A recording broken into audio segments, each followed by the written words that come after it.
ว้าวคนนี้ยืงตึกทะเลมากอะไรนี่มือมาเพลเตอร์สมานตัดเนื้อตึกชูขาดกระโปดบ่เยอะกันนะบางปอนตามปัดแมนเต้บางปอนมันตึกทะเลนกระโปดเต้นี่คือจะตึกทะเลสตึงฮาวดักให้เติบแต่ละใบทำไมนี่ไอ้คือติดสเปียบสะอาดให้จมูกนึงนมจมูกนึงตึกทะเลเมาจรานะมีบางปอนยืงมาเลี้ยงจราคลางมันแตนยอมหลังพิญญาพเอาบางปอนปลัวไอ้อยากทานเพียบตึกทะเลจมูกนึงเปรย์ซองคางนั่นคือวิปริบโดยจีนอยตึกชูจังกันไรนี่เติบแต่ละใบทำไมจังบางปอนยืงรอบปอนเนี่ยดับตัวมอลเลยนึงจับอารมณ์จราคลางมันแตนบางปอนนึงสังทำมันเชื่อทำเป็นบางปอนยืงมาเลยจรารอบปอนเนี่ยจังเต้มาระยะนี่คือมีบางปอนยืงโจจัดดาวเล่งคลางมันแตนมันทานเนื้อตึกทะเลสตึงฮาวนี่ก็โดยจีนเนื้อกรีรมเนื้อจีพาหรือก็เนื้อตีรมนี่ทานไอ้เซ็งจะดาวปีระยะจำง่ายวิ่งคือมีจำง่ายเราตัดดาวมา188 กิโลเมตรปีตีกรงพนมเป้งบางปอนคือขึ้นท้าชะง่ายกูซ้อมได้บางปอนแต่บางสำหรับบางปอนเนื้อสตึงฮาวคือจำง่ายตรำแต่15 กิโลเต้ปีสลาสตรอกสตึงฮาวจังยมก็อัดปานบองอยู่ได้แต่โตตัวข้างบองโปรตัวข้างสตึงฮาวปุ๊บบองเนื้อหนาต่อยังตัวลิงสตึงฮาวก็ท่าโอเคก็ไหลเติบแต่ละใบบางสกอร์ก็จูนเตอร์ไอเทสเพียปะยากาแบบนี้เตี้ยยืงอยู่มวยยังเจ๊เชีย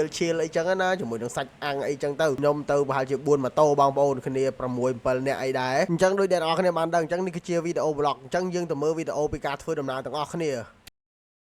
ាដំណើរកំសាន្តលើកនេះគឺខ្ញុំបានធ្វើដំណើរ solo trip ទៀតហើយបងប្អូនចេញពីផ្ទះទៅតែម្ដងគឺនៅខេត្តតាកែវការធ្វើដំណើរលើកនេះគឺខ្ញុំធ្វើដំណើរផ្លូវកាត់ទៀតហើយបងប្អូនគឺជាផ្លូវចាស់ដែលខ្ញុំធ្លាប់ធ្វើដំណើរកាលពី6 ទៅ 7 ឆ្នាំមុនចង់ដឹងថាផ្លូវនឹងវាប្លែកអត់អីចឹងណាបងប្អូនអញ្ចឹងខ្ញុំធ្វើដំណើរចេញពីអន្លង់ភ្ញៀវទៅកាត់ច្រកពេជ្រនិលបងប្អូនទៅចេញនៅចំណតលោកយាយម៉ៅអីចឹងណាការធ្វើដំណើរលើកនេះក៏មិនខុសពីរាល់ដងដែរបងប្អូនខ្ញុំតែងតែថតអទេសភាពតាមដងផ្លូវដើម្បីចែកជូនបងប្អូនយើងមើលអញ្ចឹងទៅព្រោះអីអទេសភាពតាមដងផ្លូវហ្នឹងហើយគឺស្អាតមែនតើយើងដើរលេងដើម្បីទេសភាពស្អាតបងប្អូនហើយកាត់មកដល់កន្លែងនេះគឺមកដល់ផ្សារ317ហើយខ្ញុំក៏បានឈប់សួរអ្នកភូមិដែរគ្នាយើងឥឡូវខ្ញុំមកដល់317ហើយគេហៅ317យើងដុំនេះតែហើយខាងក្រោយវងមូលសັບតែ12ឥឡូវបានសួរអ៊ំខាងនេះគាត់ប្រាប់ទៅថាទៅមុខទៅយើងបុកទៅដល់ពេជ្រនិលបាទអ៊ំបាទហ្នឹងអរគុណច្រើនបាទអ៊ំបាទ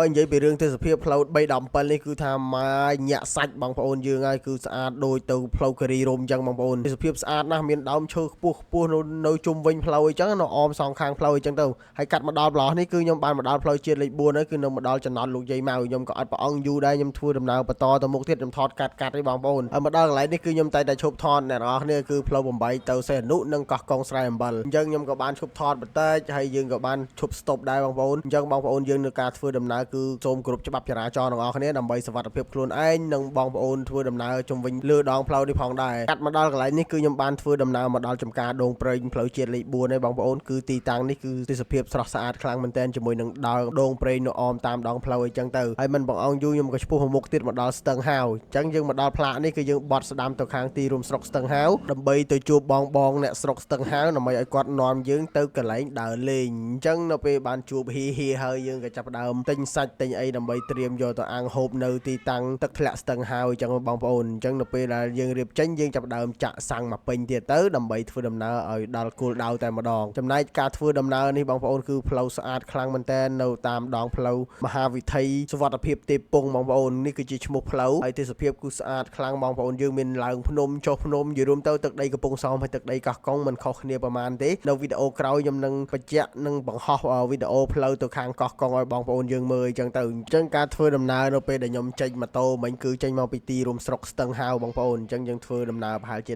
15 គីឡូយើងមកដល់ផ្លូវបត់ស្ដាំមានបងប្អូនយើងលក់បងប្អូនយើងឃើញកន្លែងហ្នឹងហើយគឺមានបងប្អូនយើងលក់អញ្ចឹងយើងបត់ស្ដាំចូលមកក្នុងទៅចំណែកឯកន្លែងនេះគឺយើងត្រូវបង់លុយថ្លៃម៉ូតូចំនួន2000 រៀលក្នុងមួយម៉ូតូបងប្អូនអញ្ចឹងកាត់មកដល់កន្លែងនេះគឺយើងបានធ្វើដំណើរមកតទៅមុខទៀតហើយបងប្អូនគឺយើងបានឆ្លងស្ពានថ្មមួយគឺមានទឹកអូកន្លែងហ្នឹងក៏ស្អាតដែរបងប្អូនយើងក៏បានធ្វើដំណើរឡើងមកដល់ជើងភ្នំគឺយើងបត់ឆ្វេងបងប្អូនកុំបត់ស្ដាំឲ្យសោះយើងបត់ឆ្វេងមកបានដើម្បីទៅដល់កន្លែងទឹកធ្លាក់ថ្ងៃដែលខ្ញុំទៅហ្នឹងគឺថ្ងៃអាទិត្យអញ្ចឹងមានបងប្អូនយើងមកលេងច្រ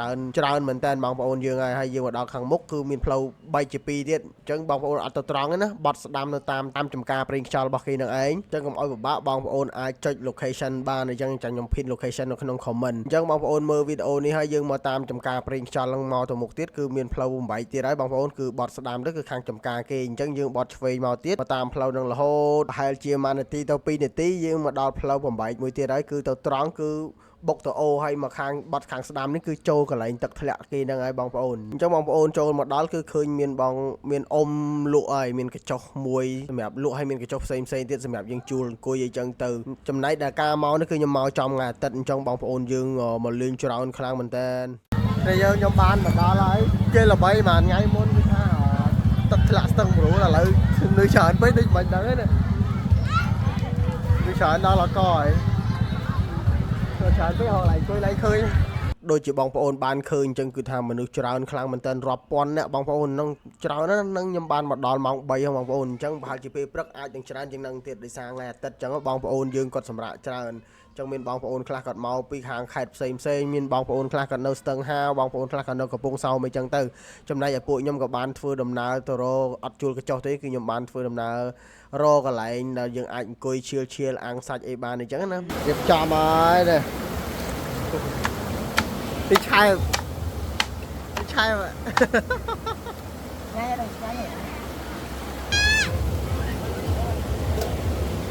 តែគោ1គីឡូទា3គីឡូ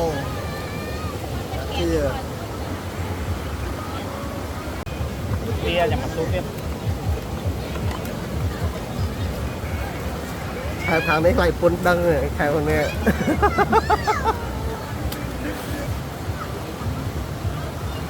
អូអែវចុះដុតកិច្ចទៀតដុតtrời ơi tiền đất rồi lôi rồi trời ơi tiền đất eat some say happy birthday rồi vào đây smart rồi nói chẳng ó rồiដល់កន្លែងនេះគឺថាឈៀលខ្លាំងមែនតើបងប្អូនយើងអើយអាំងសាច់គឺខ្លោចតើដោយសារអត់អីទេដោយសារសាច់យើងបានស្ងោរហើយអញ្ចឹងយើងអាំងវាបន្ថែមទៅដើម្បីឲ្យវាជាតិឈ្ងុយប៉ុន្តែវាមិនទៅជាឈ្ងុយវាទៅជាខ្លោចអីចឹងណាបងប្អូនទេសភាពបែបនេះបរិយាកាសបែបនេះមិនដឹងថា10ឆ្នាំមានប្រហែលដងទេបានជួបជុំគ្នាបងប្អូននៅខាងស្ទឹងហាវនេះហើយមកដល់កន្លែងហ្នឹងគឺខ្ញុំសុំបិទសលេងបងប្អូនដោយសារមានសលេងបាសសលេងដាក់ចាក់បាសផ្សេងអីច្រើនខ្លាំងមែនតើអញ្ចឹងខ្ញុំខ្លាចជាប់ copyright គ្នាយើងតែជាប់ copyright គឺវីដេអូនេះអាចរកលុយបានទេហើយក៏សូមអធិស្ឋានក៏ដូចជាសូមទោសបងប្អូនអ្នកមើលផងដែរដោយសារវីដេអូនេះគឺមានជាប់ការហូបស្រាហូបអីច្រើនដែរហើយខ្ញុំក៏បានមកហូបជុំគ្នាដែរតែប៉ុន្តែពួកយើងហូបក៏មិនហូបច្រើនដែរគឺយើងហូបមកល្មមមកអាចគ្រប់គ្រងគ្នាបានមកអាចឈៀលមួយគ្នាបានអញ្ចឹងណាយើងមិនហូបដល់ថ្នាក់ច្រើនខ្លាំងពេកដល់ថ្នាក់សវឹងឡើងដឹងអីគឺអត់ទេបងប្អូនពួកខ្ញុំគឺហូបម្នាក់តែ2 3កំប៉ុងទេហើយពួកយើងក៏បានសម្រាប់មកផ្ទះវិញអីចឹងទៅហើយមកដល់កន្លែងនេះគឺយើងហូបអីហើយយើងក៏ចាប់ផ្ដើមមករកកន្លែងមួយទឹកម្ដងវារៀងល្ងាចអីចឹងបងប្អូនយើងក៏ចាប់ផ្ដើមទៅផ្ទះអស់ខ្លះអីចឹងទៅយើងក៏រៀងស្បើយមនុស្សអញ្ចឹងខ្ញុំក៏ចាប់ផ្ដើមនាំគ្នាមកមួយទឹកលេងឈៀលមួយទឹកបានមកសន្ទុះហើយក៏យើងចាប់ផ្ដើមធ្វើដំណើរបែកគ្នាមកផ្ទះវិញខ្ញុំក៏បានបោះតង់នៅកន្លែងនេះមកយប់ដែរបងប្អូនបើនិយាយពីរឿងទឹកវិញគឺថាថ្លាខ្លាំងមែនតើបងប្អូនមិនបាច់និយាយទេទឹកគឺថ្លាខ្លាំងខ្ញុំឈរឡើងមកអស់សន្ទុះខ្ញុំហើយឡើងលិចកដល់រំករបស់ខ្ញុំហើយគឺនៅឃើញទឹកថ្លាដល់បាតបងប្អូន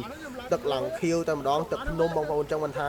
ទេសភាពព្រៃភ្នំទេសភាពធម្មជាតិអាឡែងធម្មជាតិហ្នឹងគឺថាស្អាតខ្លាំងមែនតើអញ្ចឹងបងប្អូនយើងដើរលេងទៅណាមកណាអីគួរតែ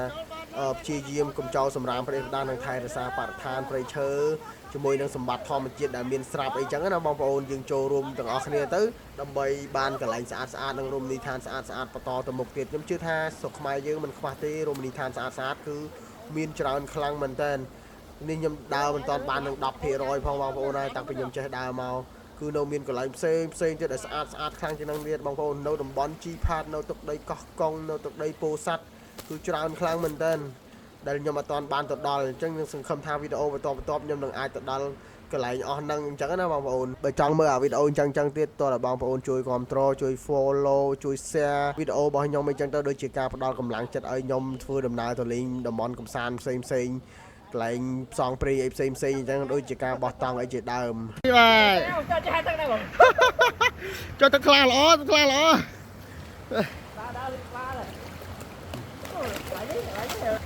ខ្លាចុយយកនេះទៅមកឡាតាមហាត់ណា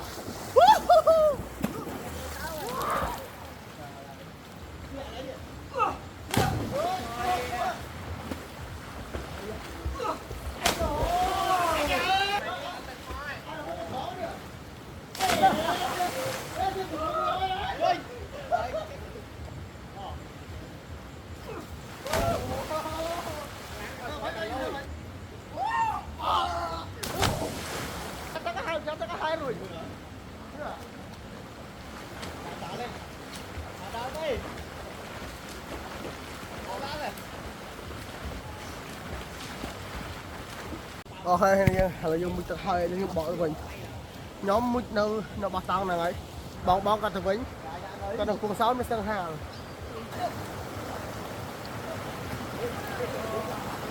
từ vĩnh ơi bye bye bong từ vĩnh nhấp nhau đi hai